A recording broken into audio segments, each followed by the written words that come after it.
Now, a global education summit is taking place in London today, where the British Prime Minister Boris Johnson is urging world leaders to pledge billions of dollars to tackle an education crisis. Many children around the world, particularly in developing countries, are yet to return to classrooms after lockdowns forced schools to close. The summit was opened by two female students from Nigeria and Kenya. The conference is co-hosted by Britain and Kenya.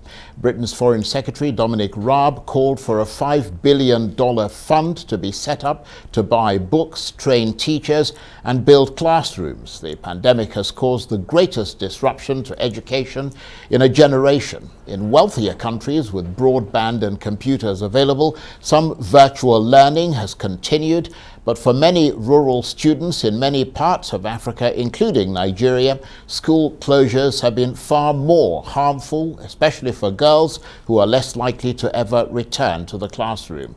Even before the pandemic, more than 130 million girls around the world were out of school.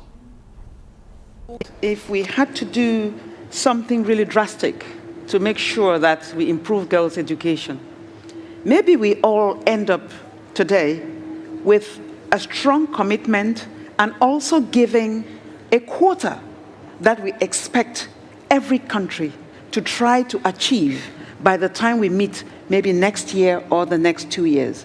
Because at this point, I think we have the statistics of girls at school in all our countries. Let's say, for instance, that by the time we meet next year, after all the talking, we have 1 or 2 years to work more with our communities, talk more to parents, change mindsets, and see what we get in terms of school registration for girls after this meeting. We've done very well in terms of creating awareness about the importance of girls and women education. What we need now is to change the conversation from what is versus what could be, recognizing the transformative power of girls' education and women's empowerment. How do we close the gap between what is happening now versus what would happen? How do we remove the barriers? So in a sense, it's not doing anything we don't know how to do. All the pieces are now in place. It is how we sharpen that focus by making this issue more central, more linked to the outcomes we seek. So if you're talking about building back better, if you're talking about sustainable post-COVID recovery, what is the place of women and girls in that, and how are we positioning them to take that place? Well, that's a snippet from that education summit in London. Well, for more on that conference and the issues it's trying to address, I'm joined now in the studio by Stanley Achonu, Nigeria Country Director for the One Campaign, which is a global movement that fights extreme poverty and supports policies to improve education around the world. Thank you very much indeed for joining us. Thank you for having me. How important is this summit for millions of the world's vulnerable children?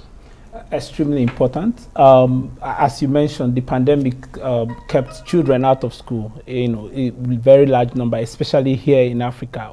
Estimated 250 million children out of school. A large number of those kids will not be returning to school, especially vulnerable girls. As we have seen throughout the pandemic, increased sexual violence against women throughout this period. So we fear that girls will be kicked out of school, especially they are most vulnerable in situations like this. And the gathering that is taking place in London today aims to raise $5 billion to support innovation around education and continue to improve access, especially around basic education. The target is to ask the wealthy countries to give more to support education in poorer countries, but also to ask other countries to also increase their funding to education by about 20%, and we have seen a rush of commitments towards that. We're keeping our fingers crossed to see what figure we finally arrive at, but we've seen a couple of these countries make firm commitments to achieve the goal that the summit set out. So it's clearly important, but could it really set the agenda to transform these lives, or are we looking at yet another talking shop? We are dealing with a global pandemic, and I'm not talking about COVID. I'm talking about access to education.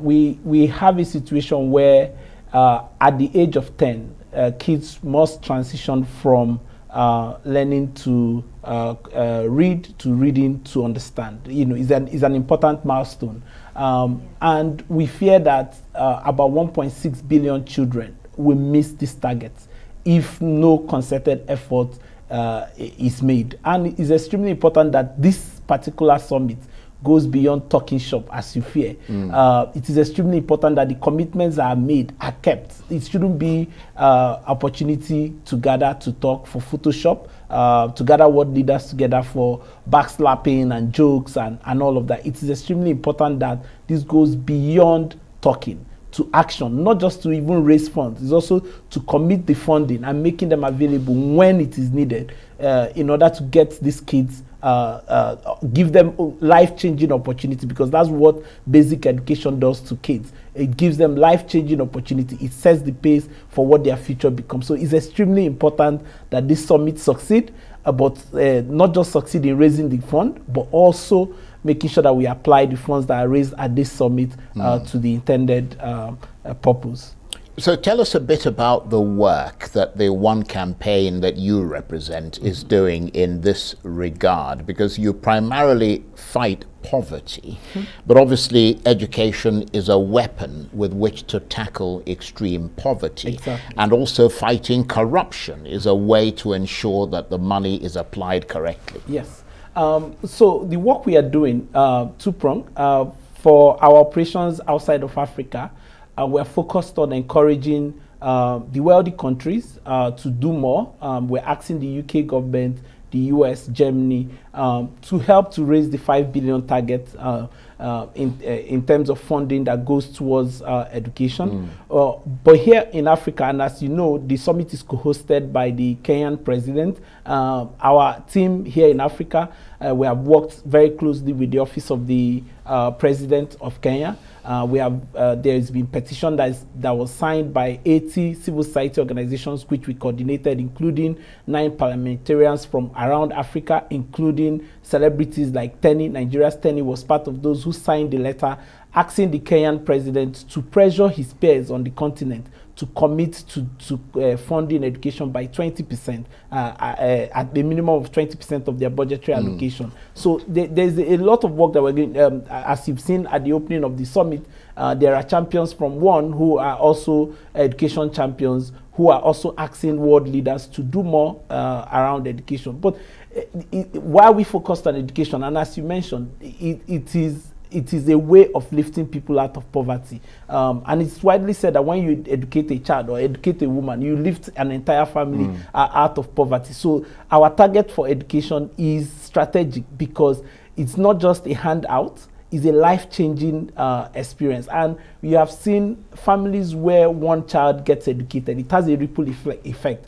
Even if the immediate siblings do not get educated, the next generation from that family tend to target education, and it is a generational change. And this is why we are, as part of our effort to lift people out of poverty, we are seeing education as a big weapon to achieve that goal.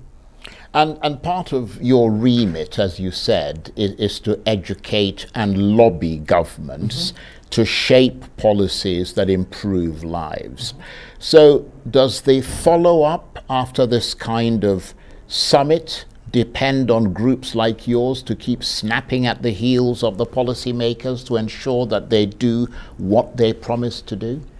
So there are, very few instances where a summit ends and everybody go back and continue to do the work without external pressure. So it's extremely important that organizations such as ours are at the forefront of reminding and hammering and knocking on doors and asking and shaming and commending those who do the work. So it's extremely important, and this is why the work of civil society organizations are extremely important. We're building partnerships with other organizations in this area so that this summit does not end in London. It returns back here in the capital in Abuja and extends to all of the capitals across the 36 states of the Federation. And the same applies across Africa. We have extensive work around Africa, and we are building champions, young people whose future depends on the success of the outcome of this summit. So we're asking them to knock on doors, to talk to senior government officials. And as you know, for us, we engage talents, people like Tenny, YJ. Those people can mount public pressure. They can build. Of course, your organization was started by Bono. Bono, yeah. Bono, who's a famous rock musician. Yes, and once in a while, when things get to a head, we fly in Bono to come and knock on doors as well. So it is one task that we should not let our hands off. And we should not assume that because commitment was made in London, and there are, you know how these global summits work. People go there, make commitment just to please the media at that moment, and go home and do nothing. Say, sorry to interrupt you. I mean, let's face it, we've heard it all before, haven't we? Yeah, we have. The truth is we have, and this is why it is extremely important that we just do not end at this summit. It shouldn't end tomorrow and everybody fly out of London. It is extremely important that the media, organizations such as ours, local civil society organizations, very powerful here in Nigeria and across Africa, continue to hammer that you have made, and President Buhari did put it in writing. This is not word of mouth, it is in writing. Well, he won't be here in 2 years. Well, government is a continuum. He did not make the promise in his personal capacity. He made the promise in his capacity as the president of the country. So it behoves on government, both civil servants, political appointees, to make sure that the words that the president gave publicly on a global stage is kept. Stay with us. You're watching the Arise interview. Plenty more still ahead as we continue our chat about the International Education Summit that's trying to tackle the global education crisis. Stay with us.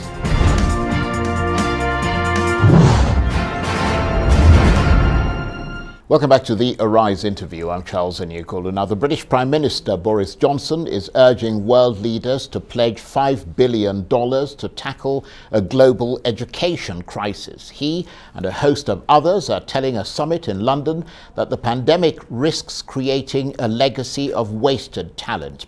COVID has, of course, had devastating consequences for global education. It's been estimated that at one point more than 1 billion children were out of school because of lockdown measures. And in developing countries, millions of children have yet to return to the classroom, condemning many to more poverty.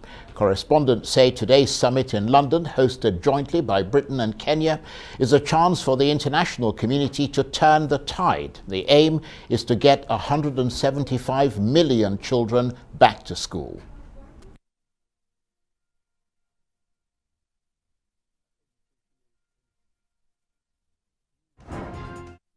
If I may. Hence, the fight I think it would give you for an idea opportunities for education is very, very severe. As it stands in Nigeria, the problem of infrastructure, physical and intellectual. Physical in the sense of classrooms, equipment, textbooks, intellectual, the teachers, and convincing those who are really qualified to go into teaching profession.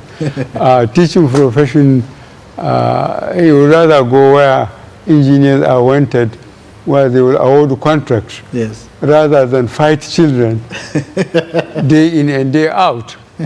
So I assure you that Nigerians are acutely aware of the priorities of education. And they are going all out to make the necessary savings and make the necessary inputs to make sure that their children and their wards get the opportunity to have the best of education. Rousing words, rousing words. And I can feel the weight that sits on all your shoulders as you think about these critical questions in times when resources are just not there. The economies are not humming as they should. Your tax receipts are not there. And you have to make those really difficult choices between what you... And you briefly heard President Buhari speaking at that summit there. And with me in the studio, Stanley Achonu, Nigeria Country Director for the One Campaign, a global movement that fights extreme poverty and supports policies to improve education around the world. Thank you very much indeed for staying with us. And of course, President Buhari, as we saw, is clearly there. What are the specific issues that he's addressing and you think he ought to address? I mean, he talked about increasing the education budget in Nigeria by 50%. That's positive, isn't it? Yes.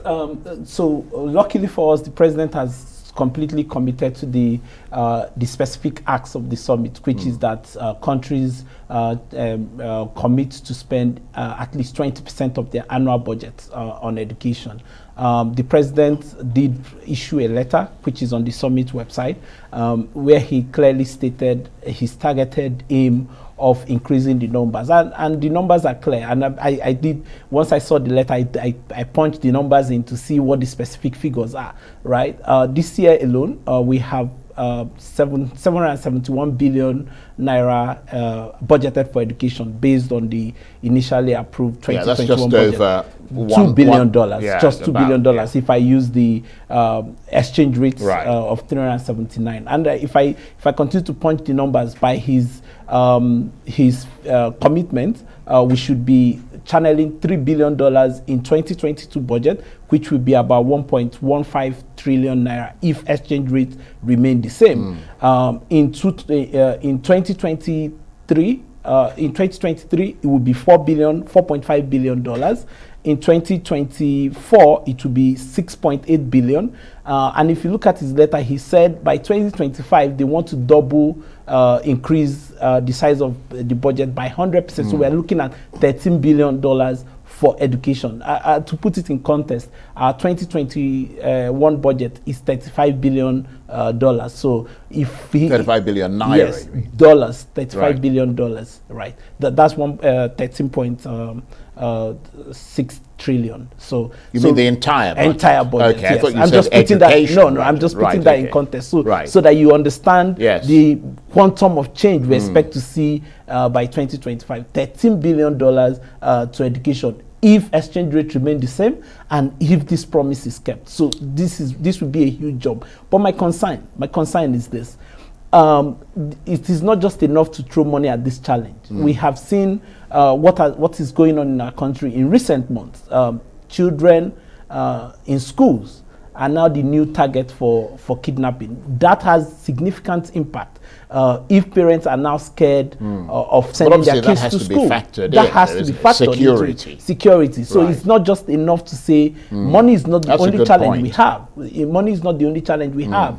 That we are trying to encourage parents to send their kids to school, and then they turn on TV and then see parents who did what we're asking them to do, crying and lamenting about kidnapped children. So it's also a big challenge. As he's making commitment towards funding education, it's extremely important that we also think about security and protection for those who agree to go to school as a way of encouraging others to show up. Yeah, well, we'll have to wait and see, obviously, because, he's made the pledge. It's a very commendable pledge, but we'll have to see how that pledge is then translated into practical policy. Exactly. But with all the work that the One Campaign that you represent has done and is doing, supporting international development issues, including trying to provide basic education for all, in very succinct terms, can you tell us what you think needs to be done specifically to change the lives of these vulnerable children in marginalized communities? So like you said, it's a complex challenge, right?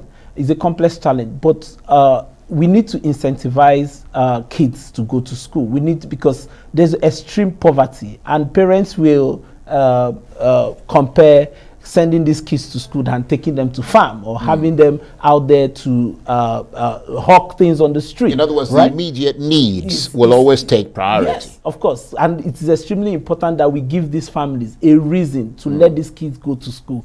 Things like basic school feeding program are extremely important, and I hope that this commitment, this funding, will be channeled in towards encouraging and incentivizing the need for the poorest of the poor to send their kids to school as a way of lifting themselves out of poverty. It's extremely important that we are innovative in our approach to encourage it. It's not enough to make laws. The laws are there that makes basic primary education compulsory.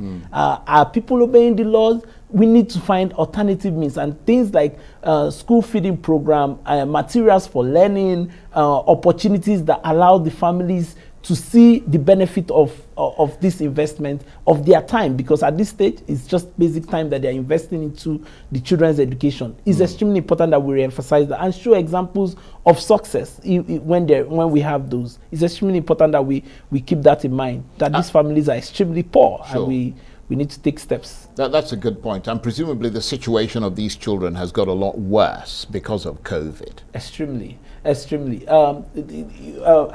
you mentioned during the opening, more children were locked in at home. Elsewhere, they did online learning. That is not the case here. Kids were completely left at home. Absolutely. So they've lost time. For those who were in school, for those who weren't sure why they were going to school, probably this lockdown convinced them not to waste their time anymore, because they probably have gotten engaged in other things that would be more interesting to them. Right. So it's extremely important that, especially on our continent, that we take those steps, provide funding, improve classrooms, provide security, because it's not dangerous to be a student in Nigeria, considering the ransom that parents are being made to cough out. That's extremely important, that we provide security and provide guarantee. Right. And then all of the jobs and all of the extras that come after education, we have to think those through. Mr. Achonu, I want to thank you very much indeed. Very interesting talking with you. Stanley Achonu is the Nigeria Country Director for the One campaign.